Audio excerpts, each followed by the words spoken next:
इस वक्त एक बड़ी खबर आ रही है, सीधे उसका हम रुख करेंगे। आपको बता दें, भारतीय जनता पार्टी अपनी तैयारियों को और ज्यादा रफ्तार देने की कोशिश कर रही है। दिल्ली से ये बड़ी खबर इस वक्त की आ रही है। बीजेपी राष्ट्रीय अधिवेशन में अब मुख्यमंत्री परिषद की बैठक शुरू हो चुकी है। प्रधानमंत्री नरेंद्र मोदी की इस बैठक में मौजूदगी है। आपको बताते चले, अब अलग अलग राज्यों से जितने भी मुख्यमंत्री आए हुए हैं बीजेपी शासित, उन तमाम मुख्यमंत्रियों के साथ प्रधानमंत्री की ये बैठक हो रही है, जिसमें बीजेपी शासित राज्यों के सीएम और डिप्टी सीएम शामिल हैं।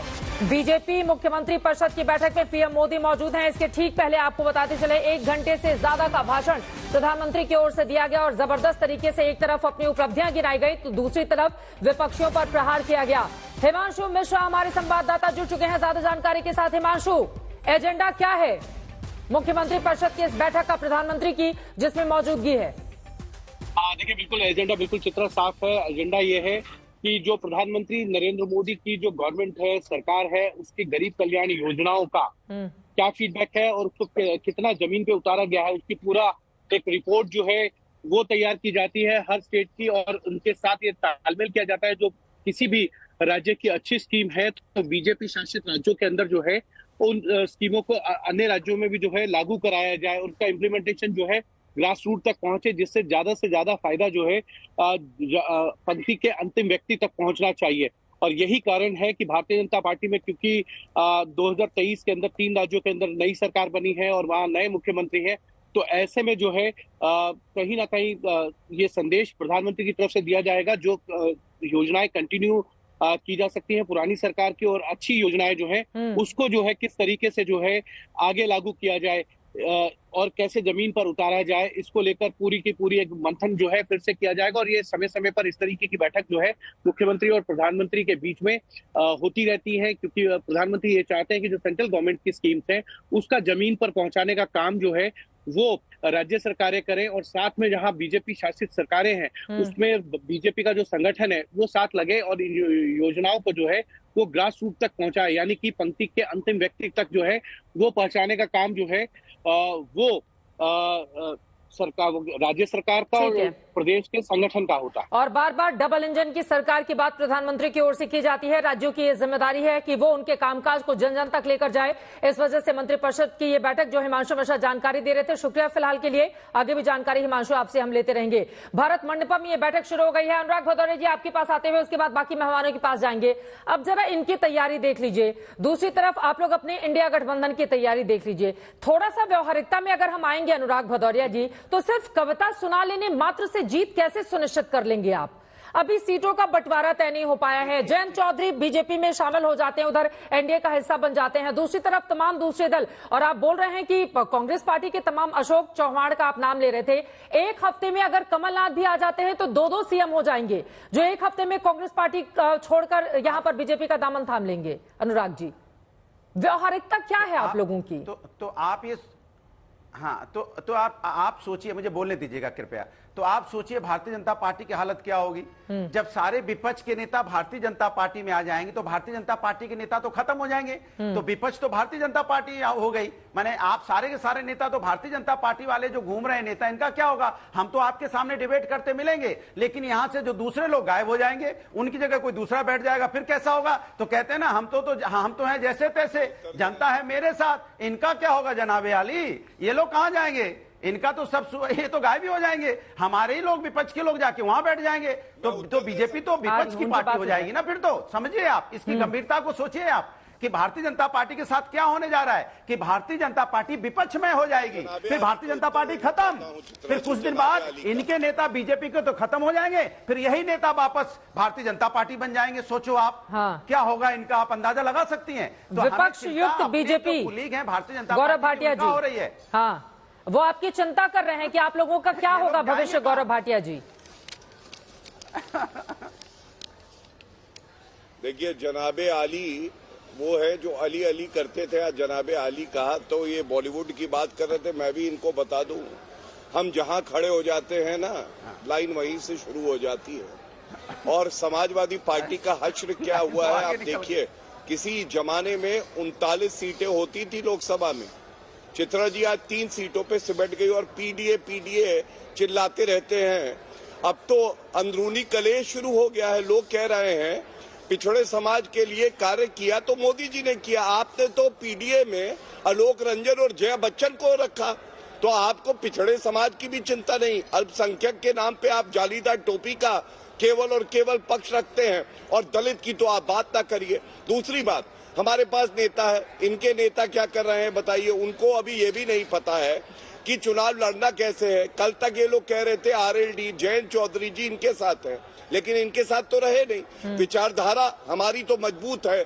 अनुच्छेद 370 मुख्य हमारा एक मुद्दा था, हमने हटा के दिखाया। राम मंदिर भव्य बनाया और यूसीसी लागू करी उत्तराखंड में। इनकी विचारधारा, ये कह रहे थे ना सारे पार्टी और पार्टियों के नेता अंदर आ जाते हैं, नहीं। स्वामी प्रसाद मौर्य आए आपके पास, देखिए जो कहीं नहीं टिकते हैं वो आपके साथ है। और केवल हिंदुओं को गाली देना और अपशब्द कहना, रामचरितमानस का अपमान करना, अखिलेश यादव हिंदुओं की भावनाओं को आहत करते हैं। तो हम तो लड़ रहे हैं अपने नेता के मेहनत पे, ईमानदारी पे। अरे आप चुनाव किस पे लड़ रहे हो? और एक बात और कह दूं, आप इनसे पूछिए, विरोधाभास इतना है, इन सबकी सीटें कितनी आएंगी? डंके की चोट पे हम तो कहते 370 पार होंगी, ये तो हिम्मत नहीं कर सकते, कहते 10 पार होंगी। दूसरी बात, क्या ये सत्य नहीं है? अरविंद केजरीवाल ने कहा है कि हम अकेले चुनाव लड़ेंगे पंजाब में, फिर घमंडिया किस बात का है? ममता बनर्जी कह रही हैं हम भी अकेले लड़ेंगे। अरे ये सब आए हैं मोदी नफरत में। हाँ। और जनता करती है इनसे नफरत, जनता करती है मोहब्बत और प्रेम नरेंद्र मोदी जी से, और ऐसा आशीर्वाद देगी ये लोग आपको 1 साल तक आपके चैनल पर दिखाई नहीं देंगे। अनुराग जी, मैं आपके पास आऊंगी। हमारे साथ 2 और मेहमान आधे घंटे से जुड़े हुए हैं जेडीयू की ओर से। हमारे साथ अभिषेक झा हैं, पंकज शर्मा जी हमारे साथ पॉलिटिकल एनालिस्ट हैं। पंकज जी, आपके पास आते हुए, ये तो कॉन्फिडेंस दिखा रहा है ना बीजेपी का, जो दावा कर रहे हैं गौरव भाटिया जी कि हम तो दावा करके बता रहे हैं 370 बीजेपी और 400 पार एनडीए। उधर के लोग तो दावा करने की स्थिति में भी नहीं है। जिस तरह की मौजूदा जो हश्र हो रहा है इंडिया गठबंधन का, जब शुरुआत हुई थी तो एक के बाद एक ताबड़तोड़ तमाम नेता आते हुए चले जा रहे थे। अब जब चुनाव बिल्कुल सिर पे बैठा हुआ है तो ऐसा लग रहा है कि जहाज को छोड़कर एक एक कर सभी चलते हुए चले जा रहे हैं। तो इसमें बीजेपी की गलती थोड़ी ना है, इंटैक्ट नहीं रख पाई विपक्षी पार्टियां अपने तमाम दलों को एक साथ। सिर्फ दावा करना है तो कुछ भी दावा कर दें। गौरव भाटिया जी कह रहे हैं अब की बार मोदी सरकार, मोदी जी कह रहे हैं अब की बार 400 पार। ये वही मोदी जी हैं जो अमेरिका में कह के आए थे अब की बार ट्रंप सरकार। क्या हुआ? मोदी जी कहते हैं कि आएगा तो मोदी ही, वो कभी ये नहीं कहते कि आएगी तो भारतीय जनता पार्टी ही। तो एकलवाद और आत्ममुग्धता की ये जो स्थिति है वो बड़ी अजीब है। भारत में आपने कभी कोई ऐसा प्रधानमंत्री अब तक देखा था क्या जो खुद ही कहता हो? नेहरू जी कहते थे कि नेहरू की गारंटी है, इंदिरा जी कहती थी इंदिरा जी की गारंटी है, मोरारजी की गारंटी है, राजीव की गारंटी है, अटल बिहारी जी कहते थे अटल बिहारी की गारंटी है, चंद्रशेखर की गारंटी है। दूसरे देशों में भी आपने कहीं देखा कि कोई कहता हो कि लिंकन की गारंटी है? लिंकन खुद ऐसा कहते थे। बाइडन की गारंटी है, ट्रंप की गारंटी है, क्लिंटन की गारंटी है, ऋषि सुनक कहते हैं ऋषि सुनक की गारंटी है, बोरिस जॉनसन की गारंटी है, मार्गरेट थैचर की गारंटी है। अजीब बात है, ये कैसी विपदा पाल रखी है, कुर्बत की और दूरी की खुशबू मार रही है मुझको मेरी ही कस्तूरी की। इतना आत्ममुग्ध नहीं होना चाहिए। फिर आज प्रधानमंत्री जी ने एक बात कही, निमंत्रण पत्र आए हैं जुलाई के लिए, अगस्त के लिए, सितंबर के लिए, दुनिया भी जान रही है कि मैं वापस आ रहा हूं। अरे राजनयिक की स्कूली समझ भी रखने वाले, जो थोड़ी बहुत भी डिप्लोमेसी की समझ रखते हैं, वो जानते हैं कि निमंत्रण पत्र देश के प्रधानमंत्री के लिए भेजा जाता है, वो किसी व्यक्ति के लिए नहीं होता। ये निमंत्रण भारत के प्रधानमंत्री जी के लिए है, ये निमंत्रण नरेंद्र भाई मोदी जी के लिए नहीं है। तो इस तरह की बातें करना और सारा फोकस अपनी तरफ करना, ये जो आदत है ये बड़ी अद्भुत है। गौरव भाटिया जी, मेरे पास तो पूरे आंकड़े हैं। मैं चित्रा जी के कार्यक्रम में पहले इसका जिक्र भी कर चुका हूं, कहें तो दूसरी बार रिपीट कर दूं। 370 सीटें आपकी आ ही नहीं सकती। किन राज्यों से आएंगी? मैं बहुत विस्तार से ये बात बता चुका हूं। एनडीए की 400 सीटें पार हो ही नहीं सकती। किन राज्यों से होगी? अरे बहुत से राज्य, 14 राज्य ऐसे सारी सीटें भारतीय जनता पार्टी के पास हैं। वहां गुंजाइश सिर्फ 14 राज्यों में 165 सीटें हैं और अभी 155 भारतीय जनता पार्टी के पास है। तो क्या होगा? 10 सीटें बढ़ जाएंगी ज्यादा से ज्यादा 14 राज्यों में। बाकी दक्षिण भारत में कहीं कोई गुंजाइश नहीं है। पूरे दक्षिण भारत में आपकी 4 सीटें हैं, 111 सीटों में से 4 सीटें हैं, बढ़ के कितनी हो जाएंगी? 8 हो जाएंगी, 10 हो जाएंगी, 12 हो जाएंगी। तो कहां से आपकी 370 सीटें आती हैं? दक्षिण भारत में इनकी 29 सीटें हैं पंकज शर्मा जी। कांग्रेस के पास दक्षिण भारत में लोकसभा की 27 सीटें हैं। आप कैसे कह रहे हैं 4 ही सीटें हैं? 4 सीटें तो तेलंगाना में हैं, इनके पास 25 कर्नाटका की भी हैं।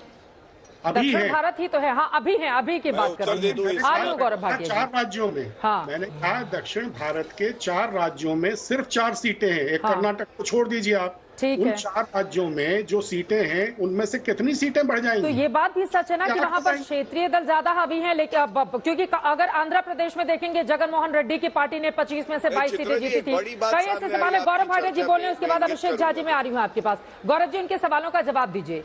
वो कह रहे हैं कि आप कैसे दावा कर रहे हैं 370 का? मुझे अच्छा लगता है कि कांग्रेस पार्टी कुछ चैनल्स को बॉयकॉट कर देती है, लेकिन अपना प्रवक्ता नहीं भेजती और एक पत्रकार और विश्लेषक आता है और वो कांग्रेस का पक्ष बखूबी रखता है। मैं समझता हूँ कांग्रेस के प्रवक्ताओं से बेहतर तो पंकज जी पक्ष रख रहे हैं। मैं एक बात बताना चाहता हूँ, देखिए आपने 3 बार इनसे सवाल किया, भाजपा की सीटें 370 आएंगी, डंके की चोट पे कह रही है, आपकी कितनी आएंगी? इन्होंने कहा भाजपा की 370 नहीं आएंगी। इन्होंने ये नहीं बताया कांग्रेस की कितनी आएंगी और घमंडिया की कितनी आएंगी। उसकी वजह क्या है? ये वो चुनाव होगा जो ऐतिहासिक होगा। भाजपा 370 प्लस, एनडीए 400 प्लस, और कांग्रेस पार्टी हो सकता है सिंगल डिजिट पार्टी हो जाए, हो सकता है घमंडिया 50 के नीचे रह जाए। और ये इसलिए है, देखिए बदबू उनको आती है जो गटर के पास अपनी राजनीति करते हैं। पूरे भारत में आज इत्र की खुशबू है। मोदी जी की जो ईमानदारी है ना, उसकी खुशबू ये नाक बंद करके क्या पहचानेंगे? मैं इनको बताना चाहता हूँ सीटें कहाँ बढ़ेंगी। आपने पूछा ना, उत्तर प्रदेश में 80 में 80 सीटें आ रही हैं, 64 थी, 16 सीटें बढ़ गई। पश्चिम बंगाल में 18 थी, इस बार हमें उम्मीद है कि हम 30 के आसपास आएंगे, 12 सीटें बढ़ी। और इसके साथ उड़ीसा में बढ़ेंगे, तेलंगाना में बढ़ेंगे, हम दक्षिण भारत में अपनी सीटें बढ़ाएंगे।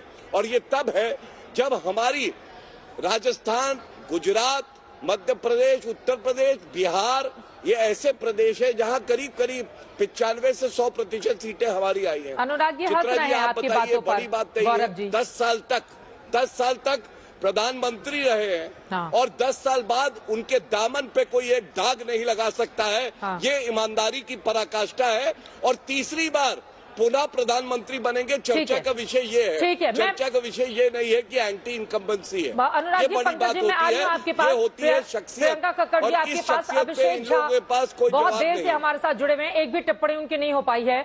अभिषेक झा जी, अब 40 बिहार की सीटें हैं, 39 तो आप लोगों ने पिछले साल ही जीत ली थी। तो ये जो 400 पार का नारा दिया जा रहा है, वास्तव में क्या व्यवहारिक है? इस तरह की परिस्थिति बन जाएगी एनडीए के लिए?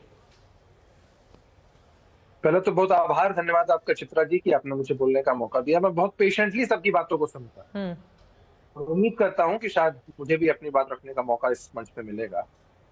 देखिए, व्यवहारिकता तो जनता तय करती है। हमने वो भी दौर देखा है जब कांग्रेस पार्टी अपनी पीक पर थी। आज जो बहस हम कर रहे हैं वो किसी तथ्य पर आधारित नहीं है, एकदम पॉलिटिकल बहस है। 2 इंपॉर्टेंट मुद्दे हैं जिनकी हम चर्चा करें। पहला मुद्दा ये होता है कि भारतीय जनता पार्टी की तरफ से दावा किया जा रहा है अभी एनडीए को लेकर कि हम 400 सीटें पार करें। और दूसरी बात, इस बात पर चर्चा हो रही है कि लगातार विपक्ष के नेता शामिल हैं। पिताजी एक बात बताइए, लोकतंत्र में या सार्वजनिक सामाजिक जीवन में कोई किसी को बंदूक की नोक पर शामिल करवाता है अपने गठबंधन में, अपने दल में? नहीं। लोग अपने स्वविवेक के हिसाब से और अपनी नीति नियत के हिसाब से फैसला करते हैं। फैसला करने के बाद किसी दल को छोड़ते हैं, किसी गठबंधन को छोड़ते हैं। ये विश्लेषण तो करना चाहिए इंडिया अलायंस वाले लोगों को कि ऐसा क्या है कि एक एक कर लोग उनको छोड़ते चले जा रहे हैं। कांग्रेस पार्टी को विश्लेषण करना चाहिए कि ऐसा क्या है कि उनके पुराने कद्दावर नेता उनको छोड़ते चले जा रहे हैं और भारतीय जनता पार्टी में शामिल हो रहे हैं, एनडीए के कुनबे में शामिल हो रहे हैं। इस बात का ना आत्मचिंतन इनके यहाँ होता है। इनके यहाँ बस एक ही बात होती है, मैं बताता हूँ। इनके यहाँ बात ये होती है कि इनके साथ है तो एकदम अच्छे हैं, बहुत सकारात्मक सोच वाले हैं, और अगर चले जाते हैं तो जाने तो क्या फर्क पड़ जाता है, हमारा कुनबा इतना बड़ा। ऐसे ही करते करते स्थिति ये हो चुकी है कि विपक्ष के नेता की कुर्सी भी नसीब नहीं हो। दूसरा पहलू कि 400 का अगर दावा हो रहा है तो आप भी करिए ना ये तो वही बात हो गई ना कि आपने देखा होगा कई बार महिलाएं एक दूसरे को देखकर जलती हैं कि भाई उनके यहाँ इतना बड़ा फंक्शन हुआ तो चलो भाई कंपैरिजन में कुछ कह देना कि हमारे यहाँ इतना बड़ा होगा। अरे भाई भारतीय जनता पार्टी ने अगर अपना आंतरिक कोई कार्यक्रम किया है, अधिवेशन किया, ठीक है, उनका मसला है, उन्होंने दावा किया है। आप ये दावा करते कि कितने लोग आपके साथ शामिल हो सकते हैं, आपने ये दावा कभी नहीं किया। आपने क्या किया कि आप आंकड़े बताने में लग गए कि भाई 400 सीटें नहीं आ सकती हैं। आप तय करिएगा कि जनता का मन और मिजाज तय करेगा किन प्रदेशों में कहां गठबंधन का स्वरूप होगा और कितनी सीटें आएंगी, यह तो जनता मालिक तय करेंगे। और मैं आपको विश्वास दिलाता हूं कि इस बार जो इनकी नीति है, इनकी नीयत है और जो स्ट्रैटेजी से ये लोग चल रहे हैं, कहीं के नहीं रहने वाले। बिहार से तो सुपड़ा साफी है, नीतीश कुमार जी ने कई बार समझाया भी था लेकिन समझ नहीं पाए। अब तो बिहार में भाई 40 में से आप 39 कह रही हैं, हमें पूर्ण विश्वास है कि हमारा कुनबा और बड़ा बना। ठीक है, पिछली बार से भी बड़ा है, 40 में 40 सीटें हैं। हाँ